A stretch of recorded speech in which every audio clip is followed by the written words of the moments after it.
Thank you. I'm honored to be here. When Brent and Judy asked me to do this, I was excited but a little bit nervous as well because I have to talk a little bit about myself, which anybody that knows me is my least favorite thing to do. It's kind of interesting. I was sitting there today. We were at practice today. It was another beautiful day in Seattle. So I'm coaching football. And we had another school out to watch our practice and ask some questions. And everything they asked was about how do you block this play, and how do you defend this, and what you do. It's all about X's and O's. And I know it sounds a little corny, but coaching to me has always been about caring and trust. Kids today, players want to know, do you care about me? Do you care about me whether you can run or throw, but do you care about me? It's also about trust, at least in our program. Can I trust you? Can you trust me? And how you develop trust with kids. We do it a variety of different ways. One way we do it is we have a summer camp up at Fort Worden, up in Port Townsend. It's where they filmed Officer and a Gentleman. It's always funny where you take these Bellevue kids and you get them away from the mall and you put them on a ferry and they feel like they're stuck in Siberia for a week. But it's very cool. And we practice up there for 5 days. And then the last night, we bring them in and we do this thing we call letters. And we get all these kids in a room like this, and the room is dark.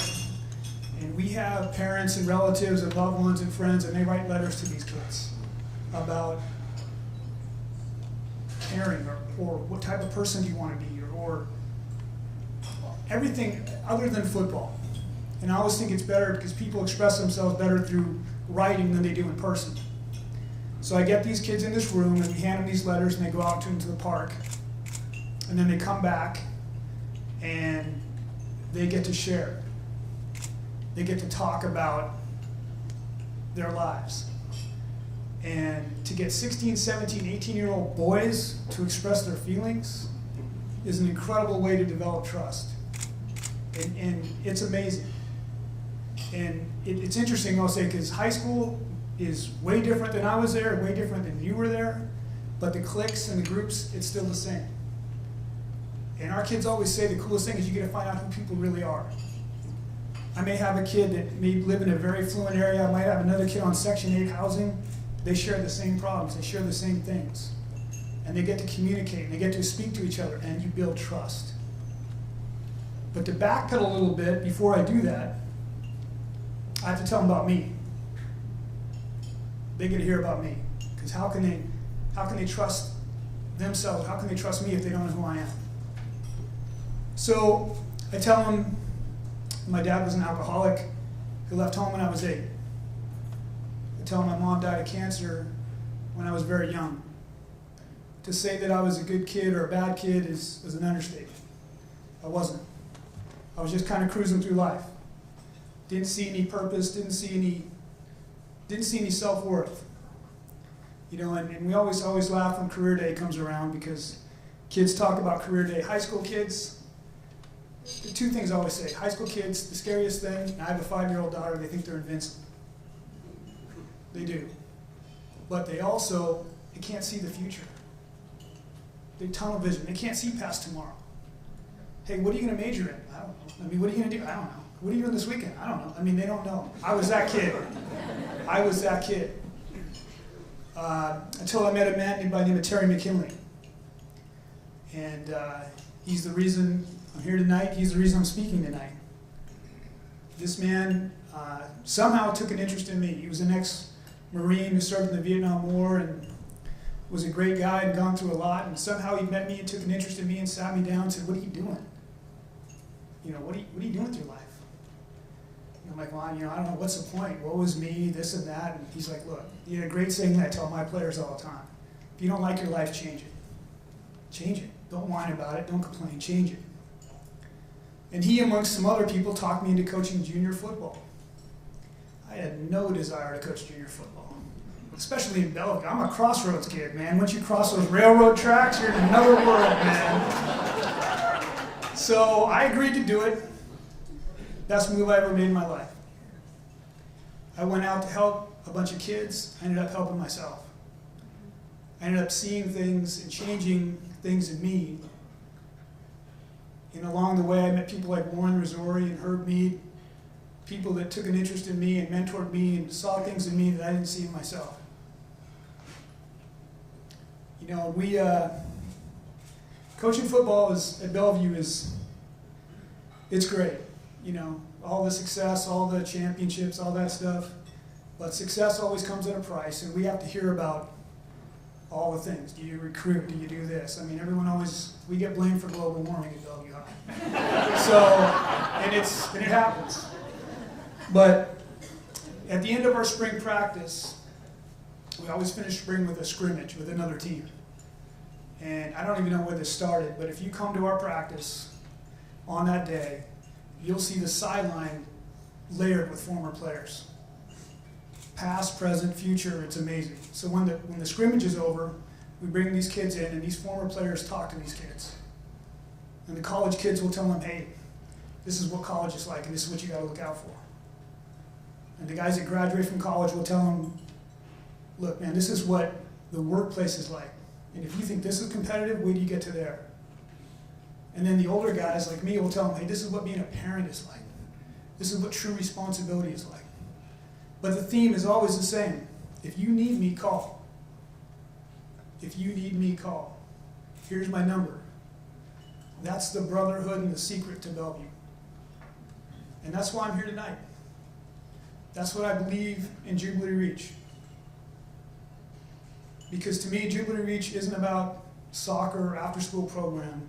It's about changing lives. Because I was that kid. I was that kid.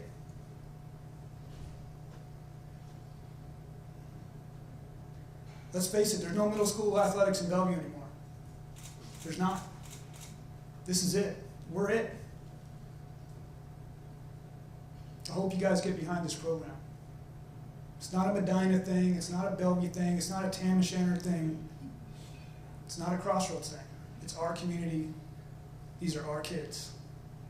I hope you support it. Thank you for your time.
Well, good evening, everyone. I'm Tim Mills, and I have the honor of being superintendent for the Bellevue School District. And I want to tell you that it truly is an honor. We've been in Bellevue, my wife Gail and I, for the last year and a half.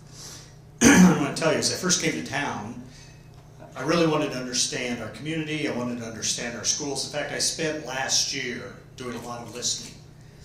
But as I came into town in July of 2012, I asked the district to prepare a list of community leaders, folks that I could meet one-on-one with. And I still remember very well my meeting that I had with Brent and with David. And we met out at Jubilee Reach and had a conversation. And I had an opportunity to listen about this incredible organization and how Jubilee Reach was reaching into our district. And I want to say a little bit more about that, but I'm going to step back for a little bit. I want to talk a little bit about values. And Butch, I really appreciate what you said. I've been in education a lot of years, and I've been a superintendent for 15 years, and I've gone to a lot of football games. a lot of basketball games, a lot of soccer games. And when I go to games, I pay attention not only to what the kids are doing, I pay attention to what the coaches are doing. So when I first came to Bellevue, I had an opportunity to go watch Bellevue play Trinity down at with that beautiful backdrop of the Space Needle. And I was watching coaches, and I was watching our coaches. And here's what I see. When I think and I look at Bellevue, that's a model of coaching that I hope that we could have for all coaches, and I think Butch presents that. Winning is important, sure. There's competition, sure. But it's about building character, and it's about building that sense of goal setting. It's about building that sense of team. It's about building that sense of cooperation, of responsibility. And so, Butch, I just want to say in front of the group here, thank you for what you are doing, because you are a great model. And I can tell you that I know there's a fair amount of jealousy about the Bellevue program. But the reality of it is, it's really about the kids and the focus on the kids. And so, Butch, that shows through in everything that you're doing. So it's great to have you here.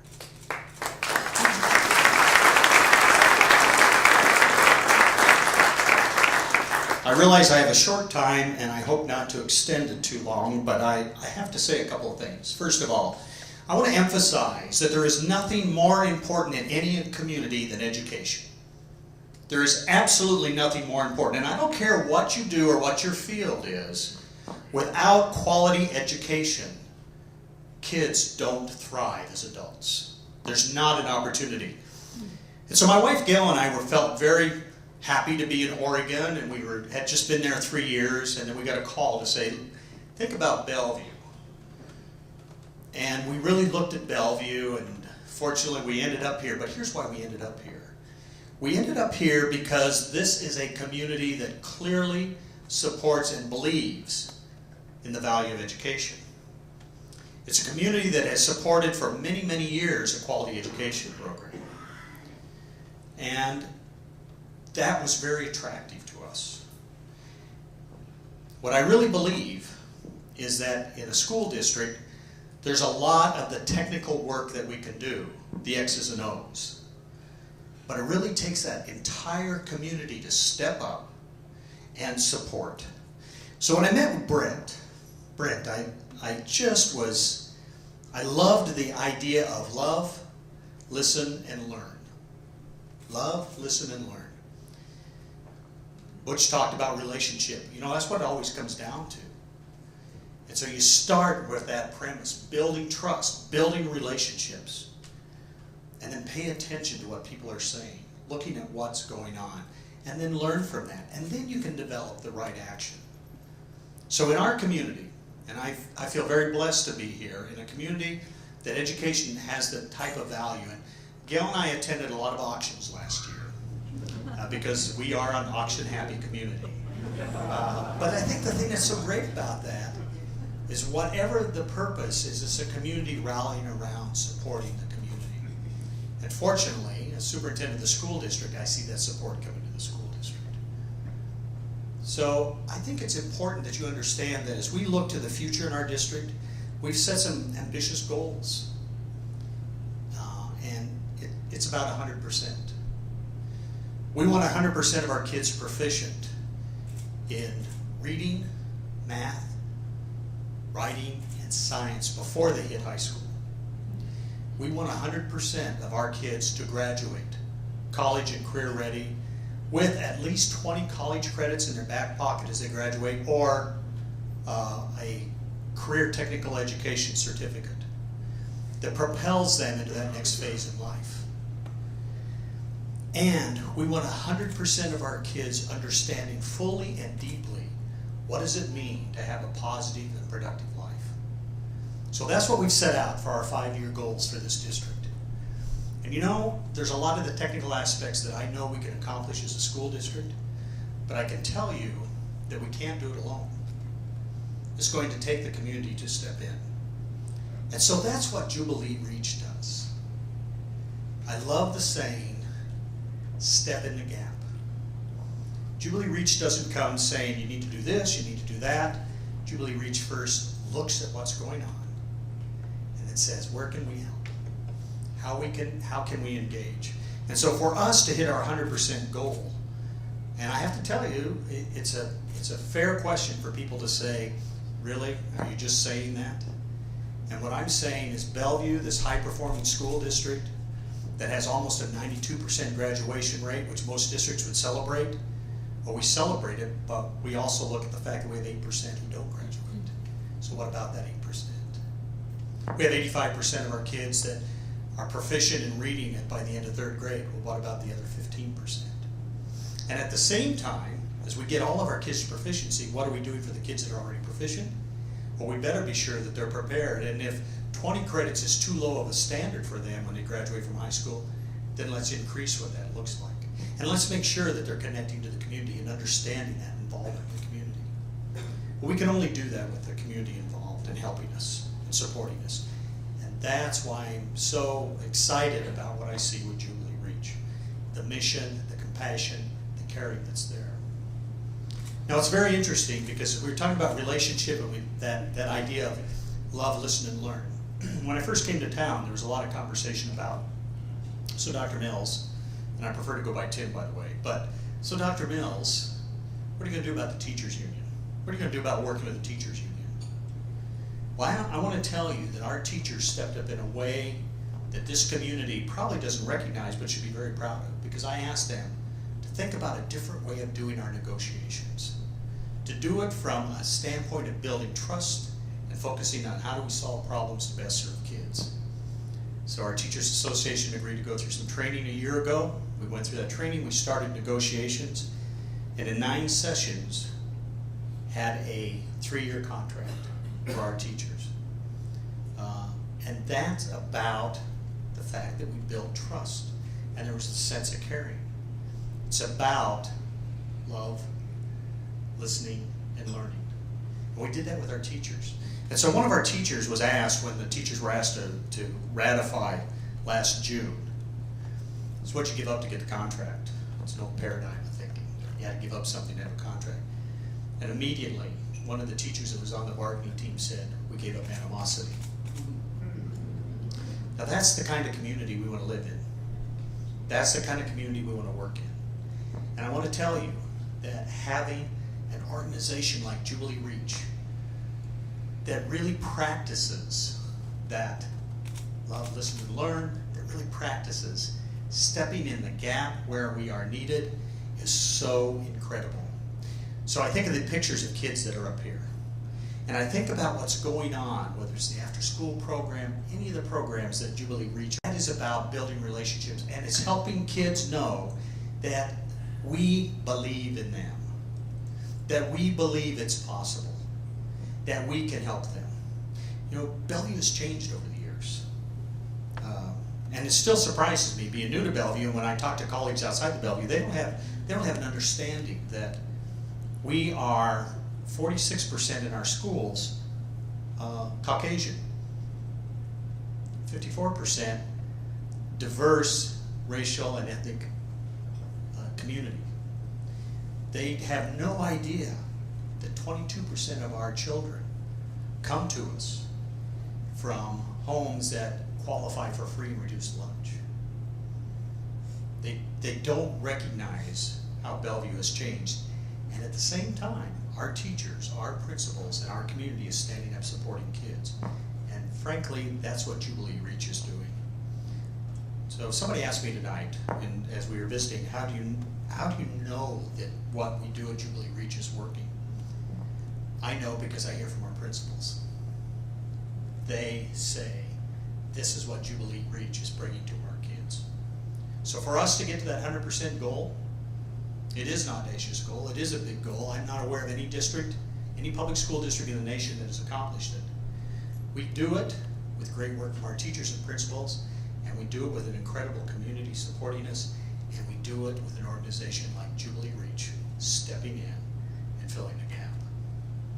So I'm honored to be here to just say a few words to you, to tell you how much I believe in what Jubilee Reach is doing, and to thank Brent and everybody that works with Jubilee Reach, and the incredible number of volunteers that see the value in this work.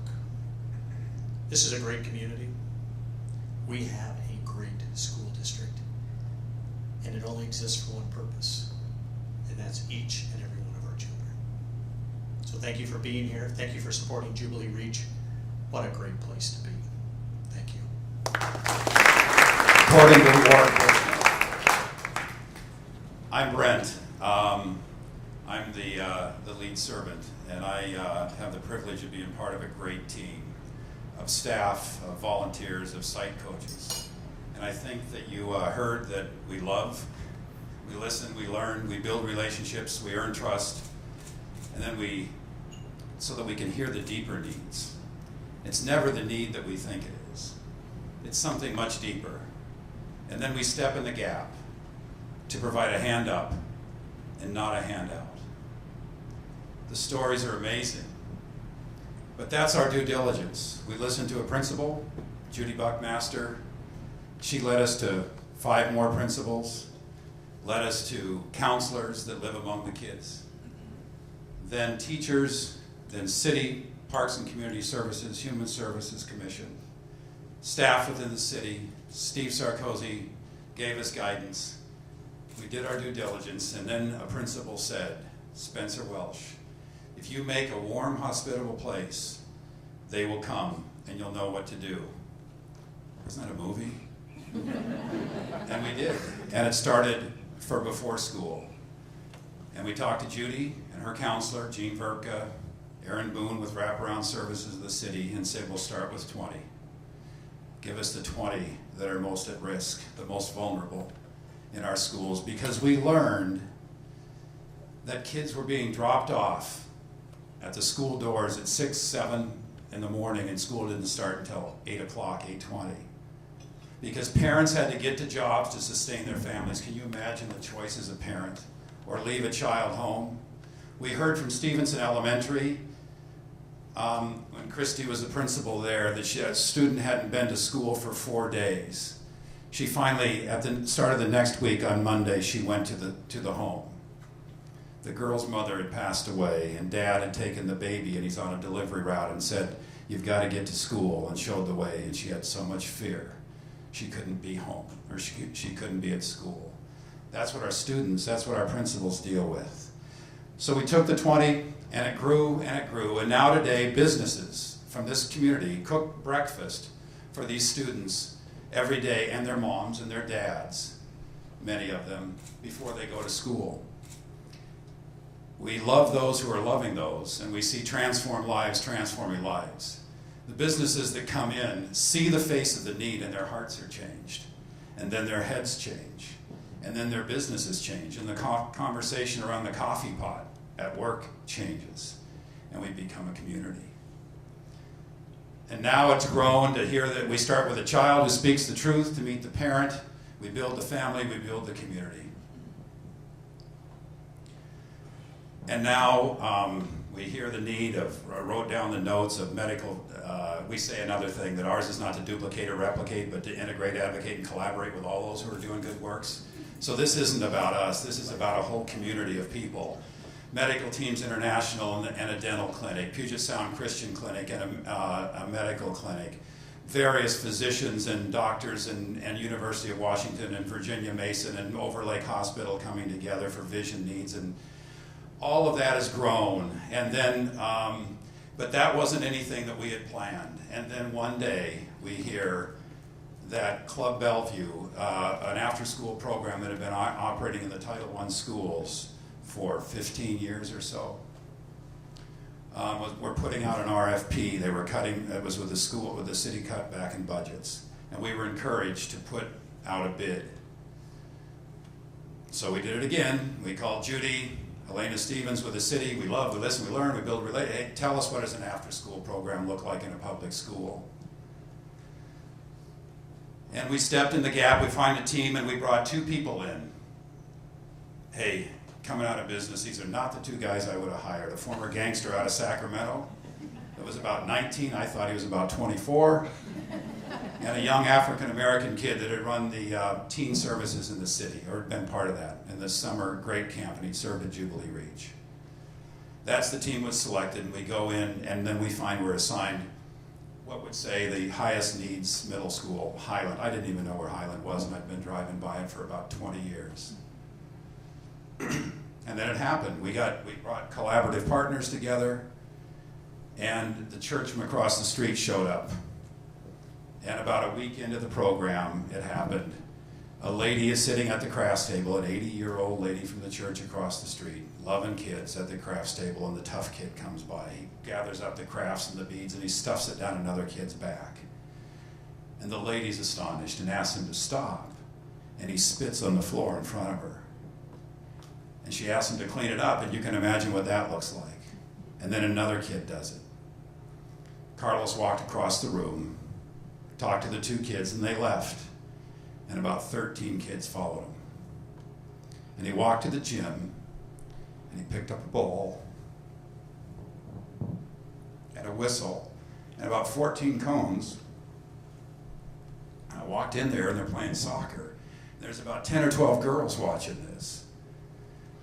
That's our sweet spot.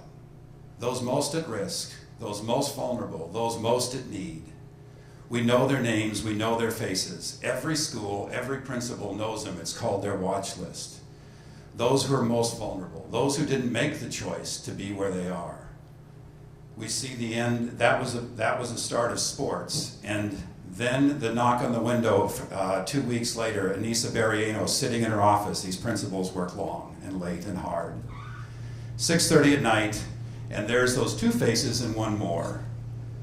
And they want to come in. She lets them in. She says, what's this all about? They go, we want to see our grades. And she chuckled. They don't have grades because they're hardly attending school. So she says, but why? Why are you interested in our grades? And they're trying to say, well, can you tell our teachers that we're really trying hard now? And why? Well, we want to play on Coach Carlos's soccer team. And we need a C average. That was the birth of Club Jubilee Sports. Anissa tracked those kids then for the next 3 to 5 months, and she reported the data. Their reading assessment test scores went up 2 to 4 grade levels. The kids that had no hope, the kids on free and reduced lunch, that's 40% of that school. At Lake Hills Elementary, 69% of the school at free and reduced lunch. Bellevue, 89 languages spoken in the school district. Free and reduced lunch qualification is an annual family household income of $30,000. Really? Bellevue? So it grew. The next year we're in 7 schools. And then the report, I'm sitting as we start the next school year and say, wow, how do we do this? And we recruit and bring coaches, and these kids flock to these coaches. And then I get an email at 9:30 at night. You can always reach a teacher or people in the Bellevue School District in the night. I don't know when they sleep. And she says, this is a school that was sanctioned at the time by the federal government, No Child Left Behind, for their test scores. And she writes, although data doesn't tell the whole story, these results are staggering, and you saw them. In 2011, Highland students had a 63.4% pass rate in reading. In 2012, that increased to 79.9%. In 2011, those who qualified for free and reduced lunch had a 46% pass rate in reading, and it increased to 70.6%. Hispanic students, 43.6% pass rate in reading, and that increased to 67.9%. Science scores across the board went up 14.1%, math 5.8%, because we loved, we listened, we learned, and then we moved and we used the power platform and position of sport, because every child wants to be known, they want to be loved, and they want to be affirmed. So every child now is part of an after-school sports team, and it's not about sports, using the power position of sports, because every kid, after known, loved, and affirmed, to belong and to become. And then the surveys at the end of the school year, at the end of the sports season, we survey the kids, and the comments are amazing. I hated that guy, and now he's my best friend. I had no friends, and now I have, I had no friends, so I acted like I didn't want to have friends, and now I've got lots of friends. When you change a community, here's what happens. You saw the detentions, and then we heard this year from a niece who spoke to a board of our advocates, of people in the community that talk about these things, that talk about building community. Detentions have gone from 1,740 that year to 379. Bullying, gang behavior is virtually stopped. The building is no longer tagged. Kids with F's and D's now have A's and B's. Kids are, instead of wearing gang colors, are now wearing school colors with pride. Parents are showing up and not breaking up. Young men are learning to respect young women because they've learned about how to respect a woman as if it was her own sister or their mother when it was that age. That's what happens in the locker room. That's what happens in the sports field. See, we use competition to build character and competency and community. I don't come to beat you, I come to be a better you, and with competition I get to play, I get to innovate, I get to develop social, emotional, and interpersonal and interrelational skills. That's what happens. And then we all come together at the sports banquet, and here's how it ends. Imagine 7 schools coming together. We have a psych coach that lives in the schools, lives among them, and the kids know his face, they know his voice, and they know his name. It's like the sheep and the shepherd. When he walks, the kids move because they love a coach. Tutor, mentor, that's okay too. But they love their coach. And he sits in the classroom, and he sits among them, and he loves them. And then at the end of this season, all of these teams come together, all 7 schools, 83 different languages and nationalities, and then the teams elect a spokesman. The spokesman for Odell gets up, and it's always a little bit of a din, but really respectful. Can you imagine putting 700 adolescent kids that have gone from cute to crazy in one room together, and they're getting along, and then we see this Marcus gets up to speak. And the room goes quiet, and I'm in the back, and I'm wondering, wow, what is this? So I stopped talking, I was also talking, and then I see this voice, and I'm straining to hear. And it says, I've done bad things. And then he's holding a mic like this, and his head's bobbing. He goes, I've done bad things, but now I'm part of a team, and people love me. And this team is like my family. And that silence, as he's sobbing, goes dead silent. And then an applause, and then a crescendo, and a standing ovation. They knew his name, they knew his face. Marcus was one of the gang leaders in the community, and everybody knew who he was. You change the head, you change the body. The gang changed, you change the heart, you change the head, and Marcus changed the community. These are the people that we work with. That's the spot that we love working. And we work right after school, immediately after school, inside the school buildings. There's no idle time, there's no time to walk to Jack in the Box, and your life can change. But you come to Club Jubilee, attendance is taken, we share our data with the school district, we watch grades, we watch attendance, we watch behaviors, and we see schools and cultures change. And then finally, that's what we call school reach, building community in and among schools. And then from that, when a culture changes and kids are literally loving one another, respecting one another, and a boy walks up when we're giving a tour and says that what he's learned most is how to respect a young lady. That's a locker room talk. That's a boy that wants to share, that he knows how to love and respect as if it was his own sister. But when that happens, when something wrong happens, we go to it, we find out what's really wrong, and a child's crying at one of the schools. We go and we find that he's going to be evicted. He's going to become homeless. This is where our community reach kicks in. There's a call from the counselor. Tom and community care, community reach, receive the call. We learn the apartment complex. We don't go in anti, we don't go in aggressive, we go in just to advocate, just to love, just to explain what's happening. The apartment complex manager with a caring peer, somebody from this community, will then say, my gosh, I had no idea. We're not in the homeless business. We're in the providing home business. How can we work on this? They become part of the community. We collaborate with others, and sometimes it's just enough to provide a hand up, to step in the gap with a rent check, a security deposit, and then maybe there's a job need. We work with employers in the community. The Hyatt, the Fairmont, P.F. Chang's, Walmart, the new store over there. And we provide life skills, job skills, where we put them into the thrift store and we see amazing things happen there. That's about building community. So from the child who speaks the truth, we meet the parent, we build the family, we build the community, and we see transformation. So I'm so grateful that you're here, and all we really want is to build a relationship with you, to share this story, because if we all do a little, a whole lot can change. No kid grows up wanting to be a bully. No kid grows up wanting to fail. Every kid grows up wanting to be loved. We can do a little with a lot. These site coaches, we pay $13 an hour to start. We need to stabilize these, like Coach Butch or Pete Carroll. Those coaches need to stay with that team, and then they move to $30,000. They're the ones that are at risk.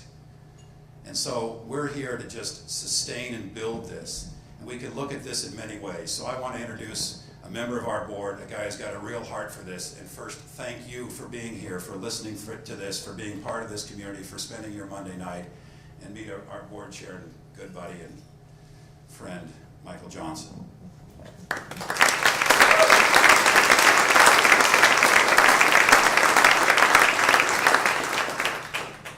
I was actually told that you wouldn't actually introduce me.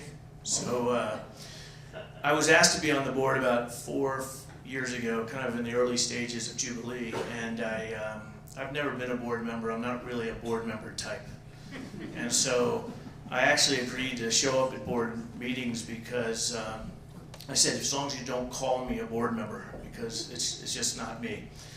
And I continue to show up at every board meeting because I get to hear the stories, and it can take a tough day, it can take a tough week, and you hear the stories of what's happening through Jubilee Reach, and I just get very, very excited every time I hear the story about a kid whose life is being changed just by being cared for. They also asked me, because I invest in Jubilee Reach, to come up and do the ask. Which it's kind of easy for me to do because I absolutely love what's happening through Jubilee Reach.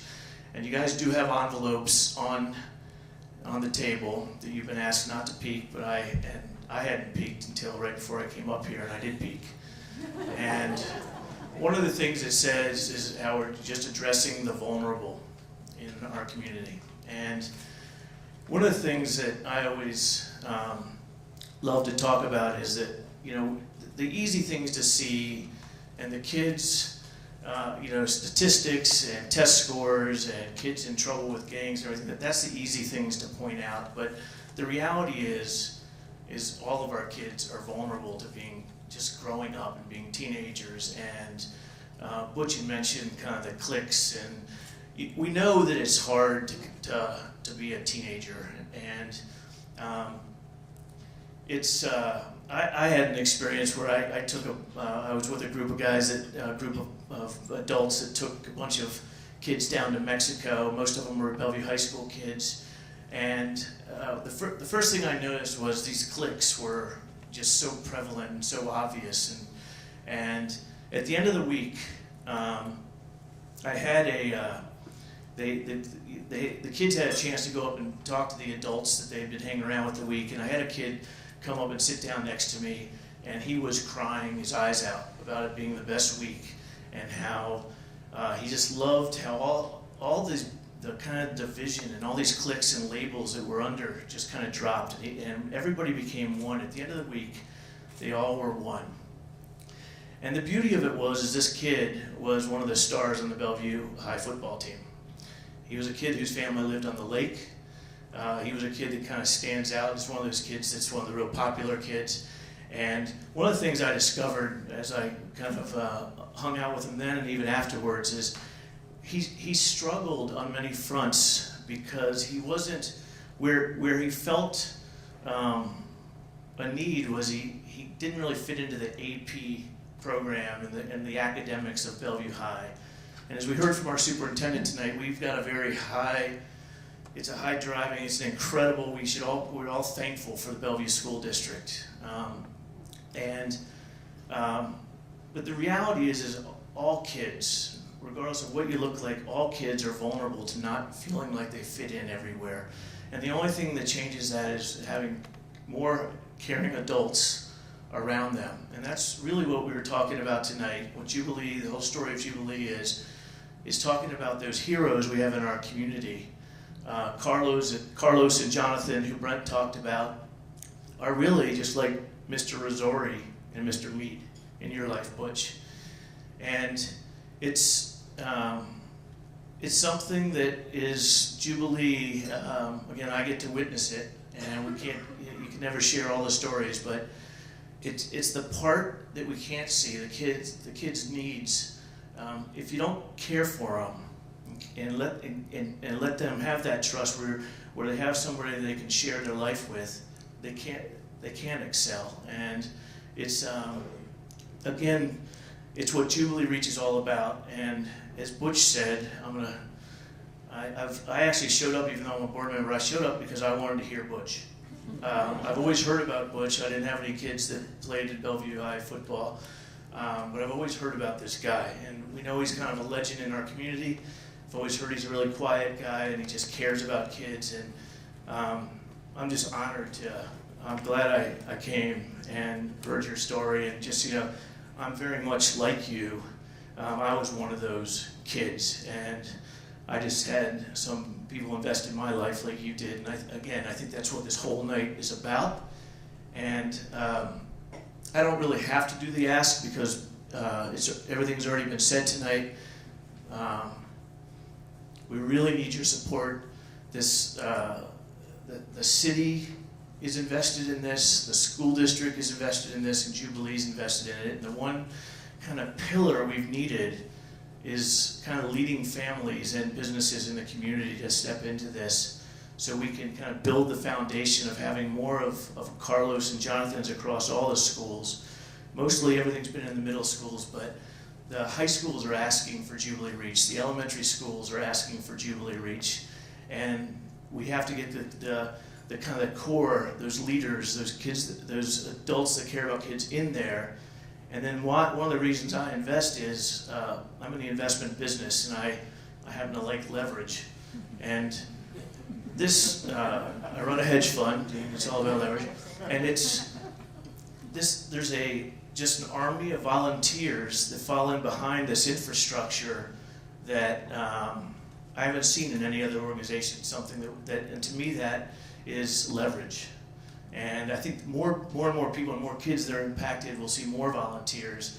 And so your investment is greatly leveraged by the network and by the volunteers. And we really need, and again, like Butch said, we just ask for your support to get that kind of last pillar for this community. And it's a community that's changed a lot. Mary Beth and I moved here 17 years ago, and it's changed dramatically in those 17 years. And with that change, though, is just this extraordinary opportunity. And I just ask, you'll see the details in your envelope, and I don't know if anybody from the board wants to come up and give the details. But one of the main things we're looking for is to try to support these coaches, these mentors, these really counselors, these kids in the schools, and we have to pay them a wage and that they can live in Bellevue, Washington, which isn't easy. And so we just ask you to team up with Jubilee Reach and really leave a legacy behind of caring for kids and as Bellevue moves forward. Thank you.